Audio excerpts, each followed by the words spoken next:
Where does America stand after the civil rights milestones of the 50s and 60s? Have we made good on the promise of a generation's work? Have African Americans successfully shed the baggage of slavery and segregation? Or are we still in its shadow? Have we reached the mountaintop that Dr. Martin Luther King Jr. spoke of? Is his dream a reality? His dream of a united America. The contributions of the civil rights movement to modern America are large, and its legacy is still being defined. The historic presidential election of 2008 was a defining moment, representing the triumph of our creed. But it is not the end of Dr. King's dream. It's just the beginning. The beauty of his dream was that it included people of all races and creeds. A dream of justice and equal opportunity for all Americans. A dream that all the children of this country would receive an equal education and be afforded the same opportunities. A dream that we are a people with a singular history, not separate ones. In this program, we will explore the civil rights movement's legacy and its impact on today's world. Was it successful? Where is the movement today? And most importantly, what does the future hold? Join us on the Long March.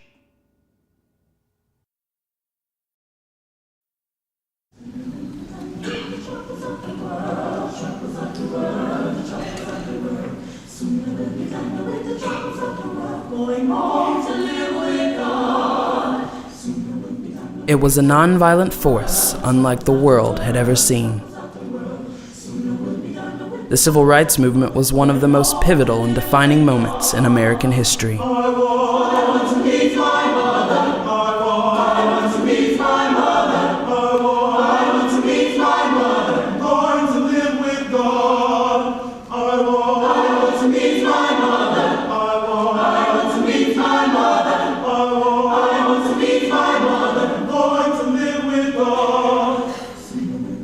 It was a period in which the efforts and sacrifices of many forgotten souls changed our country's landscape. And we feel its power today. We can hear it in the living giants of the movement, the legacy of our fallen heroes, and in the eyes of our children.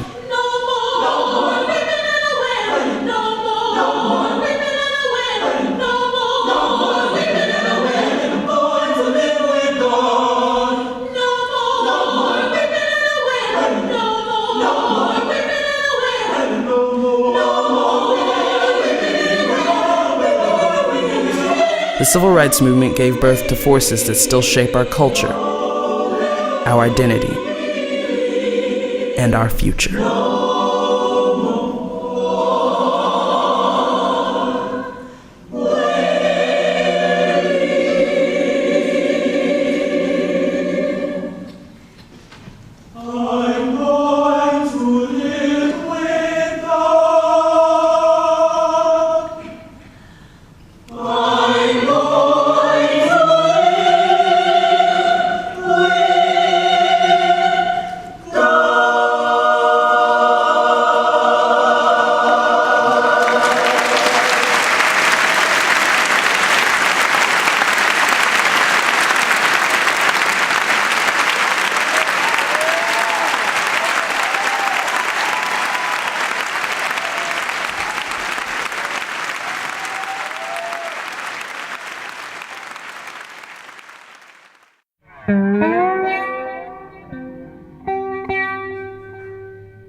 James Jackson Kilpatrick later retracted this statement, but it rang true in many ways when it was spoken. The nation was on the brink of a massive change. Changes brought about by ordinary people transforming their world into a more just one. In that, the ordinary became extraordinary. We believed in forgiveness. We believed in reconciliation. We believed in praying for those who despitefully use you. Dr. King used to say an eye for an eye and a tooth for a tooth. will leave everybody blind and toothless. I heard Reverend King give a talk in a church with a lot of people there, and with all the music and the testifying and Reverend King's sermon, I said, oh boy, something's going on back there. You did not have to be a genius, right, to want to be free, right? And you were insulted every day by what you could not do in America. I mean, it was an insult. I can remember my father always talking about how it was. For one, blacks weren't allowed to park their cars on Broad Street, which was the main street. And he remembered when we first moved here, blacks were not allowed to buy a Coca-Cola. I mean, just anything that could make white people think they were superior. Blacks had to drink fruit drinks because they weren't allowed to drink a Coca-Cola. It was just, it was just anything that they could think of. The people who were involved in the civil rights movement, it was like they held this giant mirror up to American society and said, look at what you've been doing for the last 200 years. We're not going to be quiet until you confront these truths about who you are. Families stood up against all of this pressure. And I think each one of them was, in some way, somebody who had a vision about the future and how you change it. Ernest Green entered newly desegregated Central High School in Little Rock, Arkansas. Andrew Young was working closely with Dr. Martin Luther King. C.T. Vivian was helping organize the sit-in movement in Nashville, Tennessee. The stories of those involved are rich in accomplishment and riddled with painful memories. They came through stronger as people, and us stronger as a nation. Dr. King used to say, we've got to find a more excellent way. Now, he said that in Montgomery when he was 26 years old, and they had just bombed his house, and all of the people who had been in World War II were veterans, and they showed up with their guns. And he sent them back home and said, that's not the way. We've got to find a more excellent way. It started with people of my generation who were looking ahead to the future thinking, maybe we can have a country not based on race anymore. I saw myself in the movement as a pastor, and I saw Paul talked about breaking down the dividing wall of hostility between Greek and Jew. And I just saw that hostility barrier in our time was between black and white. When I got to Fisk and there was actually a chance to do something to help change things, that was not a very difficult decision. Ghandi, she'd gone to jail with the Dayan Nation, a couple dozen other people there for sitting at the lunch counters, and that was pretty much the beginning of the start of the sit-in movement spreading all over the South. Strategies, huh? See, Martin King's greatness is not simply because he was an orator. He had a strategy. Nonviolent direct action was a strategy. Dr. King said it was the foot soldiers that were the real heroes of the movement. The ordinary citizens who took time to march, to sit in, and to help organize. In the 1960s, under the leadership of great souls like Dr. Martin Luther King and so many others whom history ignores, highly mobilized, politically sophisticated mothers of children, women and grandmothers, Fannie Lou Hamer, and dozens of others, whose names I find now, when I mention them at high schools and colleges, nobody remembers. It was a movement that included not only blacks, but whites as well, and it was something that I think ignited the country. The events that took place in Selma, Alabama, helped to push through the Voting Rights Act of 1965. Bloody Sunday and the march across the Edmund Pettus Bridge toward Montgomery are remembered every year in Selma with a 4-day Jubilee celebration. Here, the past and the present mingle with old and young, survivors and students, their futures rooted in the sacrifice made by the people who marched from Selma to Montgomery. The major thing that Martin desired and saw that we could have, right, was the Voting Rights Bill. Right? That's what would change everything in the country. The contributions of the foot soldiers of the voting rights struggle people that were not the leaders of the movement, but people that made those great sacrifices. People that marched with Dr. Martin Luther King Jr. and people that got beaten and went to jail. We went to Selma to make it happen. A little backwoods place in a backwoods state and with backwoods people, really.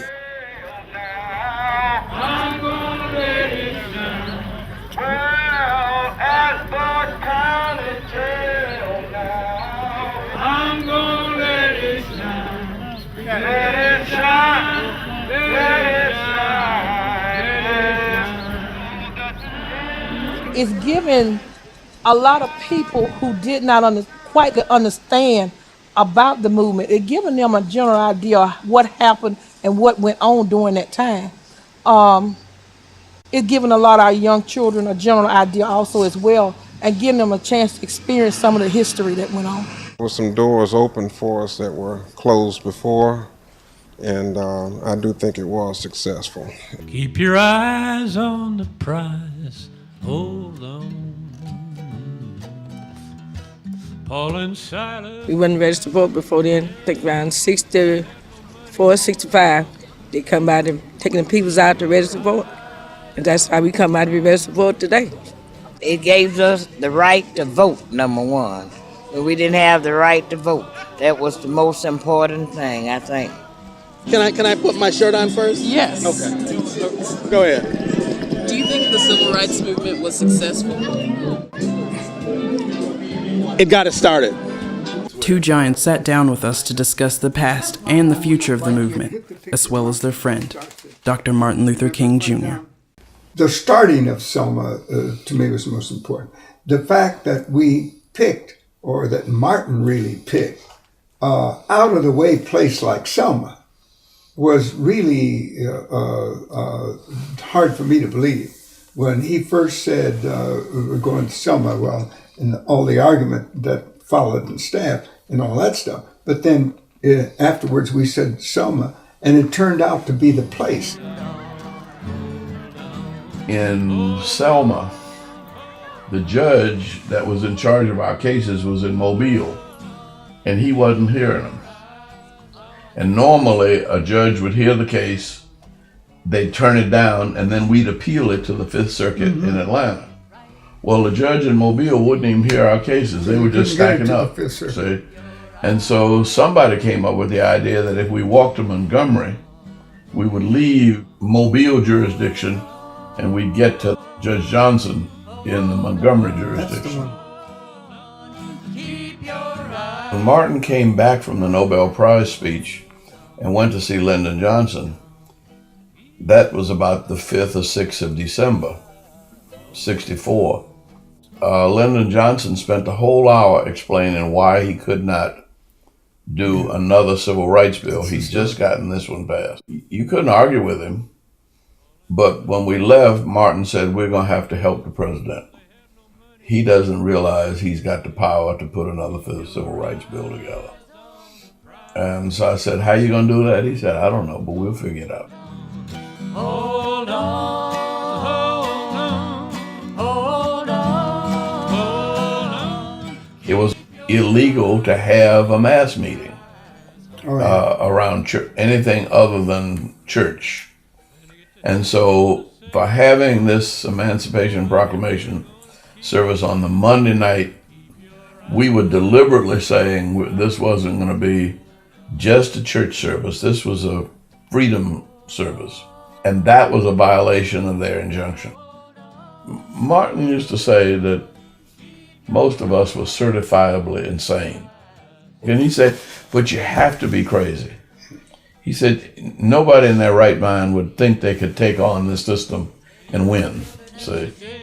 When the marchers arrived in Montgomery, things weren't as they expected. Although they would see measurable success with this campaign, its full impact wasn't immediately felt. If you'd been there, you would have seen those of us who marched in. But the Capitol looked very dead. That to me was one of the dullest spots of things. Dr. King gave his speech at the end of the Selma to Montgomery March. And that's when he tried to call this nation to the point where people understood that things were still not right and we had work to do.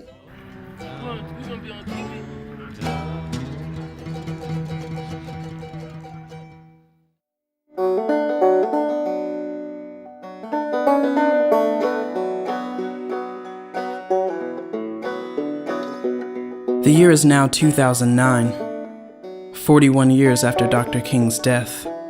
Much was accomplished during the movement and in the years after, but what have we as a nation really learned from it? Was the civil rights movement successful? In what ways did the civil rights movement fail? Where are we now? It's very difficult for Americans to accept that they practiced this form of discrimination that injured people for generations. And that's why it's very difficult for people to accept the fact that this country, even though those of us who are American love the country, it's difficult for us to accept that this country practiced something that has injured and continues to injure to the present day people of African American descent. Do you think the civil rights movement was successful? There's no question it was successful. The success continues, the progress continues. I don't know if there ever will be a point, or ever should be a point, where everybody can say we're satisfied. There's unfinished business because now we're free, but not equal. And that equality requires investment. It requires time. It's not too soon to know that the civil rights movement was it was the greatest thing of our century. All right? And nothing more important happened in this century. What civil rights movement? One of the things to me that where we got to go a little further is with one another. We're showing a lot of prejudice to one another, and that's a holdback for us. In exploring the legacy of the movement, the threads that take us back also lead us forward. The forces that the movement gave birth to are strong and continue to guide and change the landscape of American life and the world. Well, I wouldn't call it a civil rights movement. I would call it a human movement, and that's what it's going to take. Things have changed, and I think it's changing for the betterment. There was a time when, only black people suffered financially. Today we find that there's a difference. White people suffering just as much as we are. We feel like we're still in the movement, and the movement is very broad, and of course it's not over. Did the civil rights movement fail? And they're referring to that period that began quietly in the years after the Brown decision, 1954, but really came to a high pitch about 10 years later, around 1964, and extended right through the 1960s. That intense period of emotional, almost theological upheaval. People say, well, was that a failure? Didn't that work? And the answer is, it did work. It was a spectacular success. The strategy has changed. A lot of things, we've got better positions in politics right now. Looking at Barack Obama and some other people that are in administrative positions. So I think we have a little more leverage today than we had in the 60s. I grew up and I started searching on my own, and I started reading Baldwin, Native Son, Richard Wright, Roots. Now it kind of conflicted with that basic shallow understanding I was built in me by the media, by the consumption of the media. And the media itself only presents to us the negative element.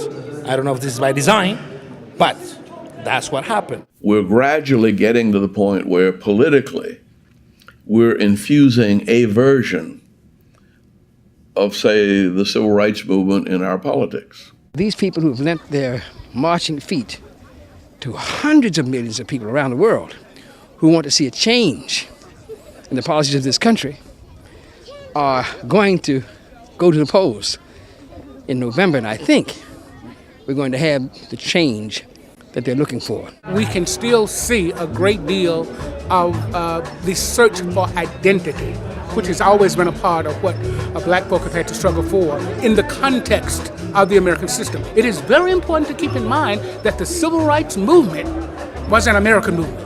I'm more of the opinion that we need to be focused a lot more on human rights. Humanity itself is at a crossroads right now, and I think that as we can join our struggles with the struggles of other people and understand that we all have to share this planet together, I think we'll be moving in a more holistic direction. It's really about individuals. It's about us.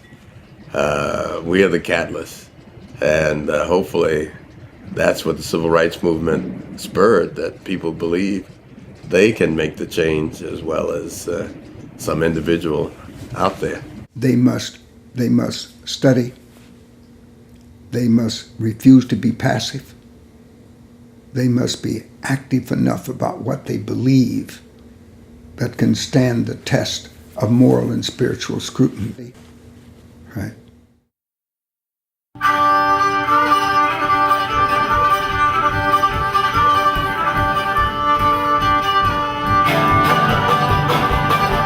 The Carolina Chocolate Drops are a group of African American string band musicians who are striving to carry on the traditional music of the black and white communities of the Carolinas.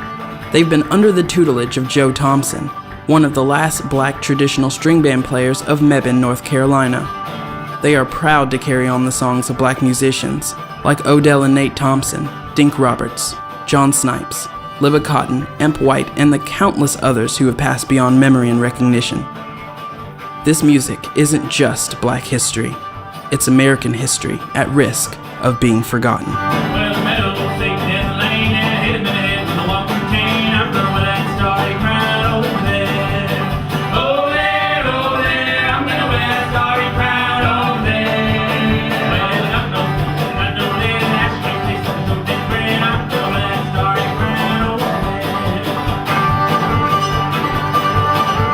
Well, the story of how we got together is, it's a neat story. It's kind of unique because the event that we got together has not happened again. It's something called the Black Banjo Gathering. It happened in 2005. It was at Appalachian State University in Boone, North Carolina, and it was a 4-day extravaganza of African American banjo heritage. And there were musicologists, there were performers, there are African performers as well as African American performers. Ethnomusicologists, just people who've been striving to talk about banjo has got black ancestry, it's got African ancestry, and they've been wanting to talk about this for years.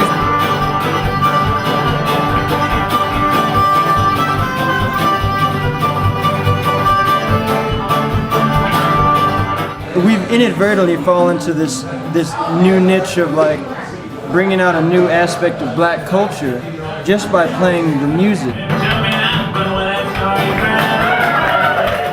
The exposure and the press we've gotten has just been huge, and just because people think this is something new, but then when they find out it's something that's so old that it's become new, it's just kind of wow, it kind of blows their minds a little bit.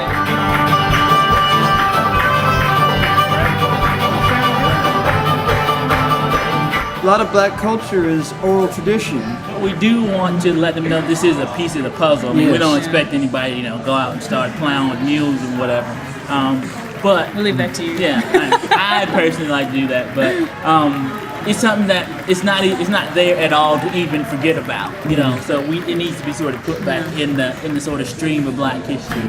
Now Paul was preaching the gospel, standing with 11 men. It's when is the time, when is it going to be that we need to come back and go, we need to teach ourselves this stuff, we need to go back and say, this is, also what happened in our community, we need to tell each other about it. The reason that a lot of the string band music is not known in the black community is because inherently a lot of country music, rural music, is about nostalgia. A lot of it's about nostalgia. White culture has an easy out because nostalgia is easy. For them. Black culture is not easy to be nostalgic about. It's okay, can we talk about slavery with happy music? This kind of music that we're doing teaches us so much about history. We've all commented that we understand more about our own history as blacks, as mixed people, as whatever, as Americans, doing this music than out of a history book. Because they sure didn't give they didn't give it to me in my history class.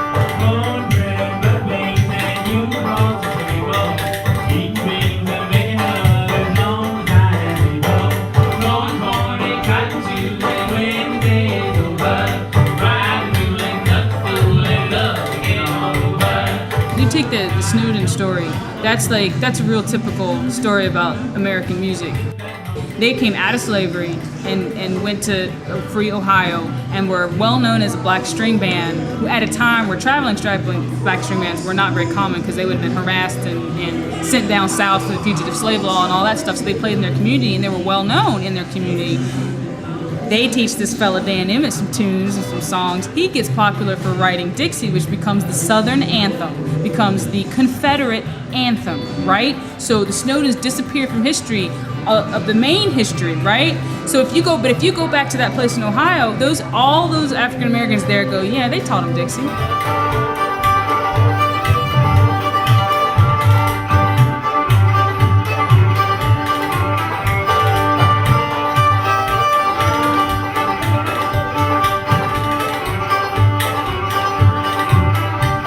As black culture was trying to raise itself up, it lost a lot of the good aspects of rural culture. Yeah, when you throw that stuff away, you throw everything away, the good stuff too. Yeah, throwing the baby out with the bathwater. Yeah.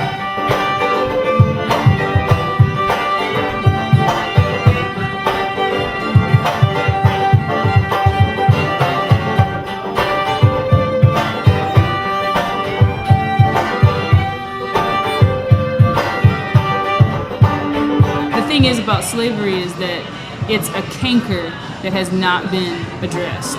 It is lying at the root of African American and American culture, because nobody escapes slavery. That's the thing. The slave or the slave owner or the person living down the road couldn't afford slaves, would have had them if they had enough money to have them. That's right. So it's a canker that has not been. Couldn't get a job because of slavery. Right. So it hasn't. Then also poor blacks to high class blacks, mixed blacks. Yeah. It just ends up being like, well, you've noticed it. It's turned into a rabbit hole.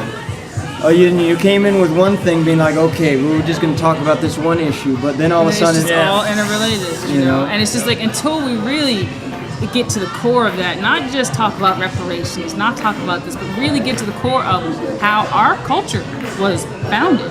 You know, it's not African. Sorry, it's not. You know, there's a lot of African aspects, but it's not African. It's we had to come out of. It's terrible.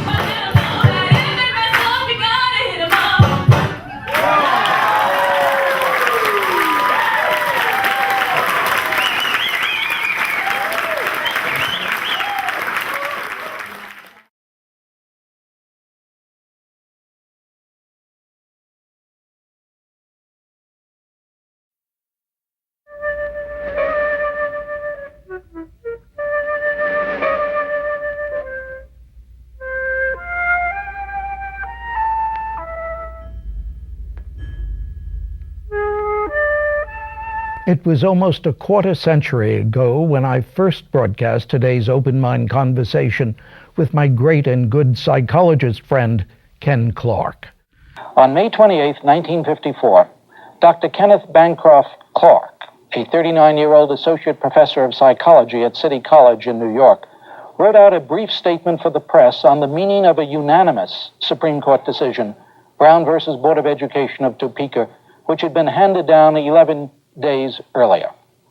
Clark himself had been mentioned in the decision in a footnote that cited him as one representative of modern authority supporting the court's conclusion that segregation in the public schools generates in Negro children a feeling of inferiority that may affect their hearts and minds in a way unlikely ever to be undone. Clark was somewhat disappointed that the court, in citing his research, had ignored two other points he had made: that racism was as profoundly American as the Declaration of Independence, and that school segregation twisted the personality development of whites as well as Negro children. Still, elated by the decision, he predicted in his statement that as a result of Brown versus Board of Education, white youngsters could now look to a future in which they will not have to spend so much valuable energy apologizing for injustices which they did not invent, but for which they must share the responsibility. And young Negroes, freed of the stigma of segregation, could now be proud of the fact that they are Americans. Well, I've asked Dr. Clark to join me here today on The Open Mind, and Dr. Kenneth Clark, I'd like to ask you whether you're particularly proud of your power as a prophet, as represented by that statement.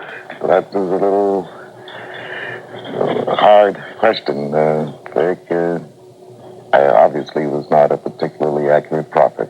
What happened? What happened? Well, looking back over these years since 1954, it seems to me very too clear, disturbingly clear, that racism is more deeply embedded in the American psyche, the American social system, than we had believed. I came to know Dr. Clark at that time, and having him on the program in, I guess, the early 80s and then in the late 80s, and finding him to be such a wonderfully honest and I thought rather sad person at that time. Sad in terms of his feeling that it hadn't worked. Sad in feeling of his, in terms of his understanding that Brown versus Board of Education, yes. A unanimous decision by the Supreme Court, yes. But how much did it change the thing he was so concerned about, the pervasive presence of racism in American life? Two unsung heroes of the civil rights movement are Dr. Kenneth Clark and his wife, Mamie. Together, they testified as expert witnesses in Briggs versus Elliott, one of the cases that were later combined into Brown versus the Board of Education. Their research involving children and racial preference was of the utmost importance to the case. Brown versus the Board of Education was a case that the NAACP Legal Defense Fund attorneys brought all the way to the Supreme Court. One of the most important things about Brown is that this was the first time in the history of the NAACP Legal Defense Fund that they decided to challenge segregation head on. The NAACP strategy of challenging racism in the courts. And that was right. See, but it had taken 10 years just to desegregate the schools in theory. And we felt that that approach was never going to change things in our lifetime. It really, in most communities, after the decision was handed down, it didn't change. I mean, the world didn't, at that moment, stop. I mean, most of these southern communities talked about how they were going to either ignore it or maneuver around it, or that it wasn't meant for them. You know, it was mass denial. A lot of educators today and historians somehow eradicate this period from their memories. But the fact of the matter is, during the years from approximately 1964, when the Brown decision began to be seriously enforced, remember, it took about 10 years before the court put teeth into that decision. Spring of '57, they asked for students who lived in the Central District who wanted to transfer the next year, black students, to sign a sheet of paper. And, I signed up. A high school teacher, she was a guidance counselor, actually, at Horace Mann, the school that I'd left. She told me, kind of offhanded, that your name is one of the ones that's being considered to transfer. And, I said, great. If they tell me I can transfer, I want to do it. The words of the Brown decision were right. Separate is inherently unequal. And once these kids went to school together, because we know that money follows power in this country, and power is identified with color. Once these black kids were going to the same schools that white kids attended and middle-class kids attended, and sometimes upper-middle-class kids attended, they got smaller classes, more experienced teachers, more up-to-date buildings, more marvelous literary works flooding their classrooms. They made friends. They sure had plenty of cultural differences and tensions. They learned to respect that in each other. And in hundreds of school districts, south and north, an entire generation of black and white kids learned together, played together, and learned how to navigate American injustice together. When Thurgood Marshall and the other attorneys that were involved with trying that Brown case before the Supreme Court decided to attack segregation head on, they had to figure out some unique way of trying to demonstrate to the court that there's a whole lot more involved than just the separation of human beings, that there are these serious, serious consequences. And Kenneth Clark's testimony helped to point out that there were these consequences that most white people had never even considered. The Clark's doll experiments grew out of Mamie Clark's master's thesis and yielded 3 important papers between 1939 and 1940. They found that black children often preferred to play with white dolls over black, that asked to fill in a human figure with the color of their own skin, they frequently chose a lighter shade than was accurate, and that they viewed white as good and pretty, but black as bad and ugly. They viewed this as evidence of internalized racism caused by stigmatization. In simpler terms, it was damaging their self-image. Dr. Kenneth Clark was the first African-American tenured full professor at the City College of New York City in 1942. Dr. Clark was a pioneer and a very important, very scholarly, very well-researched research psychologist, so I'd like to say, because a lot of people sort of don't know his background. He was very theoretical. He drew on works by Piaget and Baldwin, who are important sort of developmental psychologists and educators. And what he was really looking at initially was this notion of self-concept in young African-American children, because there was sort of this notion that young African-American children sort of don't even have a sense of self. And he was sort of contesting that from the developmental theories and saying he thought that they did, and he wanted to look at sort of their self-awareness, their self-recognition. He then proceeded to do what we call the classic doll study, where he gave, black children, and he actually did it in the North and the South, one of the early articles, to look to see which doll would they want to have, which doll they thought was most like them. There's a number of different assessments from it. Part of the study was to show what young African-American children, black children could do in terms of their social knowledge about themselves and awareness, which is sort of often not recognized. But at the same time, he had this dramatic finding.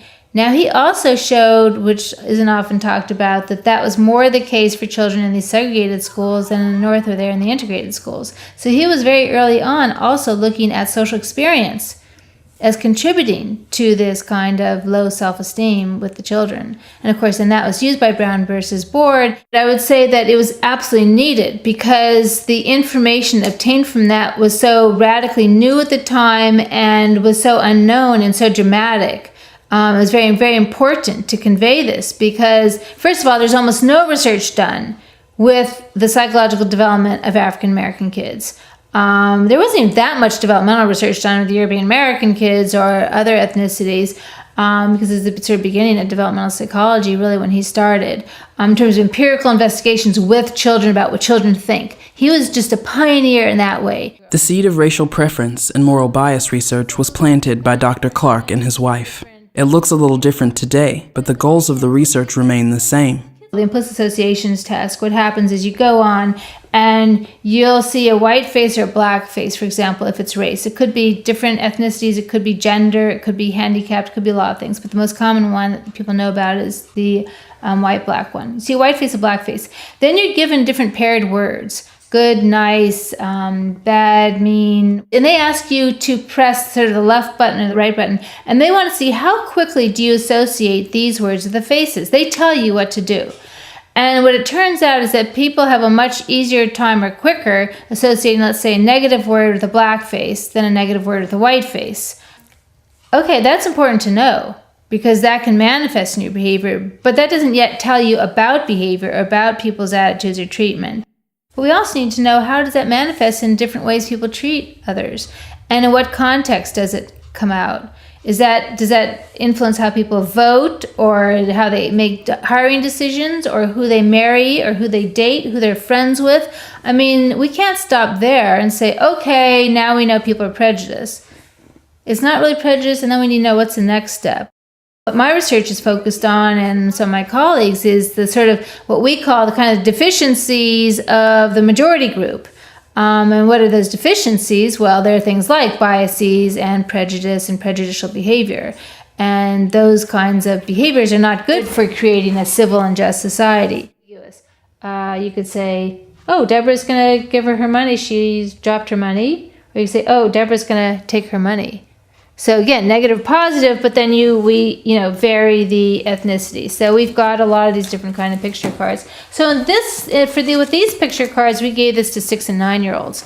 We gave it to kids who were enrolled in, we gave it actually to white kids in homogeneous white schools, and we gave it to white and African-American kids in ethnically heterogeneous schools. We had a few interesting findings. The first finding was that the kids in the heterogeneous schools did not use the race to attribute intentions, which actually was a little bit surprising to us. We thought they might. They did not. However, the white kids in the all-white schools did. They used race. Now, they used race in an interesting way. What they did is they did what we sort of talked about earlier, is that they had an in-group bias or in-group favoritism. If they were the same race of the child behind or the child who's a potential perpetrator, they'd say, oh, he's going to help, he's going to be helpful. But if it was a child of a different race or ethnicity behind, they'd say, well, he might push him down. But they actually said they were stronger. The way they differed from the other kids was on the in-group bias. We asked them a lot of questions. We said, well, can these kids be friends? And can they be friends after this happened? And so we found that even the majority kids in the ethnically heterogeneous schools, with age, were less likely to say they could be friends. So while they didn't use race to attribute intentions, which is positive, there still were things going on because they would, with age, say they were less likely to be friends, which is just something that we really need to think about and try to understand why is that and what would contribute to that. It wasn't all kids, it was a small percentage of them, but a small percentage is too much of a percentage at all. In this society, it is still quite pervasive in all the images that we see in movie and television, that there are negative associations based on race and ethnicity. Negative images of African Americans still quite pervasive, and of Hispanic, Latino, and so forth. To take a very specific example of racism, namely segregated schools. In the 1950s, there were segregated schools in New York City. In the 1980s, the children who are attending segregated schools are much greater. I mean, a much higher percentage of children in New York City, white and black, are attending racially segregated schools. Brown versus the Board of Education was handed down on May 17, 1964. The decision forced change upon the face of the Old South, as well as the educational system in the U.S. as a whole. But even after this landmark decision, a dual education system continued to exist. But let us forget race for a moment. One of the most powerful things about the civil rights movement was its inclusion of different races in the vision of a singular and powerful, just and righteous country. Dr. King fought for the future of all children, not just black, but all ethnicities. Are we doing the best we can for our children? How level is the playing field? The answers to these questions are chilling. Unfortunately, the gross inequalities in funding for public schools that serve low-income children, and especially Black and Latino inner-city children, remain just as shameful as they were when I wrote Savage Inequalities. There are a few states in which there have been court victories. The legislatures and many governors have been notoriously clever in finding ways to undermine these court decisions. For example, in the state of Ohio, a state court found that the system of school finance was grossly unfair to minority kids in the big cities, as well as poor white kids in southern Ohio, in poor rural districts. And the court ordered the state to correct this, said it was unconstitutional under the state constitution. The governor and legislature managed to defy that court ruling 3 times. 3 times in a row, the court declared the system unconstitutional, and each time the governor simply said, well, we don't have enough money to fix it. What the governor meant was that he didn't intend to fix it. If a court ordered a poor Black inner city kid in Cleveland or Cincinnati to obey an order, and that kid, say an 18-year-old Black guy, said, I'm not going to obey that order, that young man would end up in jail pretty darn fast. Unfortunately, courts don't put governors in jail.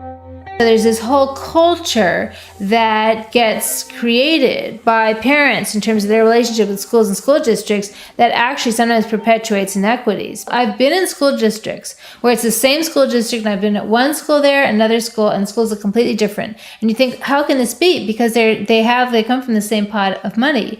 Well, it's because at one school where the parents organize a fundraiser, and they raise, by the end of the weekend, they've raised $80,000.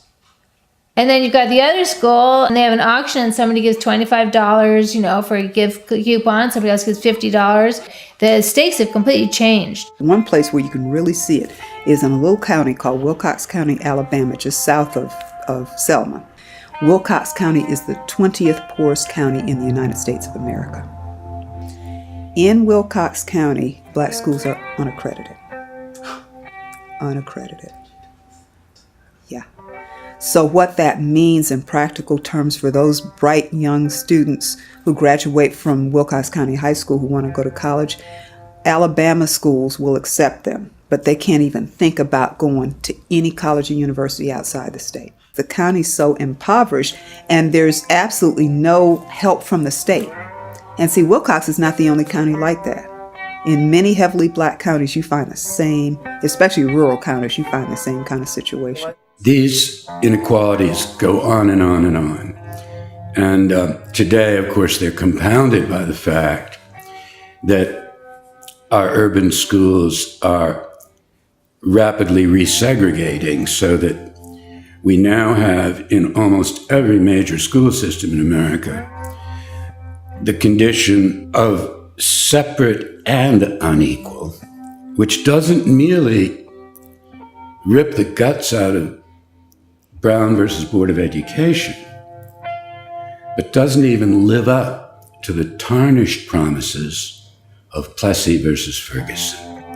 As you get into sort of the low-income school districts, you've got parents who are working 2 or 3 jobs. They're working late at night. They're there all the time. They're doing everything they can. They have absolutely the best and most positive intentions. They're working very hard because they want their children to get a good education and to be able to have the resources that they need to continue on. By the early 1980s, the U.S. Supreme Court, what we now refer to as the Rehnquist Court, with people, Rehnquist reinforced by people like Clarence Thomas and Scalia and others who shared their views, began progressively to dismantle Brown versus Board of Education. We've got to put the resources into public education so that all of our children have an opportunity to be full participants in the American dream. You can't do that without an education. What we have today, usually bad, test-driven, rigid, non-critical, segregated schools for black kids to learn to grow up marginally competent, but psychologically docile and obedient. We are doing our students, all students, white students, black students, Native American students, Chicano students, whoever you're talking about, a grave disservice. The only answer ultimately is an upheaval of the national conscience in this nation, a transformation of federal policies, and the kind of irresistible moral pressure that can only be brought about by millions of people who don't simply write letters to their senator or congressperson, don't simply sign petitions, but march in the streets and bring the ordinary daily life of American society to a screeching halt. The same way that those brave and glorious young people did in the 1960s. This is a crime that we're committing. It's not just some kind of technical mistake that some smart management systems person from IBM might figure out for us. It's not like that.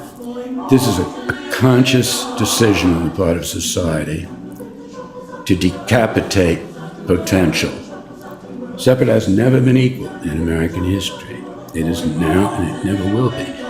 So I'm urging people to raise their voices on this issue. And in the meantime, do what they can to make sure that the curriculum within the schools they do have is at least far more responsive to the needs of a diverse society than the curriculum we usually see today. Despite the many educators and administrators who work tirelessly each day to teach and shape the youth of this country, public education is failing. Unless we act to give parents and teachers the support and resources they need, we forego our future as a nation. So let us all continue with a renewed sense of purpose. The concepts and philosophies employed by the leaders of the American Civil Rights Movement were very simple. It was a force of unstoppable compassion. Borrowing from the work of Ghandi and employing the words of Jesus, Dr. King inspired thousands to join hands and take on overwhelming odds. The Civil Rights Movement was about all of us. The Civil Rights Movement is a struggle for the fulfillment of the dreams of justice and equal opportunity for all Americans. And so we'll never finish it. We have to take the responsibility to go, okay, that's what our parents fought for. Now, how do we bring it back full circle? How do we bring it back to the community? I think it's important to try to learn from what went on in the past, but I also think it's very important not to be locked into that. Martin says that we must get rid of the triple evils, right? Of poverty, war, right? And racism. We have entered a new era in America. Collectively and equally, we are a more perfect union. And though there is much work yet to be done, we have proven ourselves worthy and capable of monumental achievement. We as the human race cannot afford to forget these tenets. The strength of understanding is powerful enough to make the unmovable movable. However, these accomplishments were not achieved by just one man. It took many people. It took hundreds of individuals stopping their everyday lives to say, that's not the way. We've got to find a more excellent way.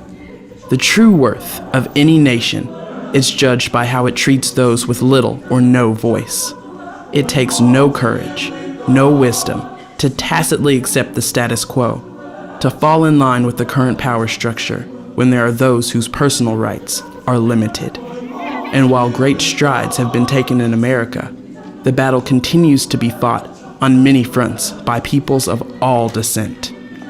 It is our responsibility to continue questioning, changing, demanding, listening, and marching toward a more perfect union. I think we've come a long, long way. We have a long, long way to go.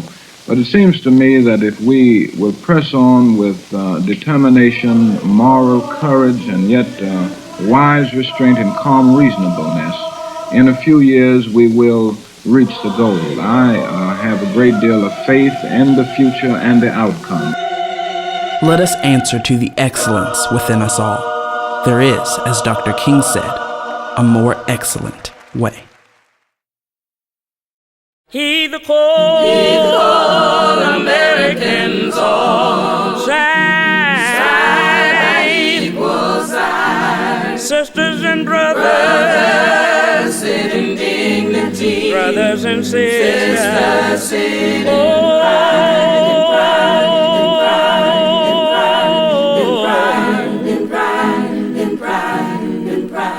From Mobile, Alabama to Nashville, Tennessee, Denver, Colorado to Washington, D.C., there rose a cry for freedom and human liberty. Oh, come along, my people, and take a seat with me. Heed the call, Americans all. Side, equal side. Sisters and brothers, sit in dignity. Brothers and sisters, sit in pride.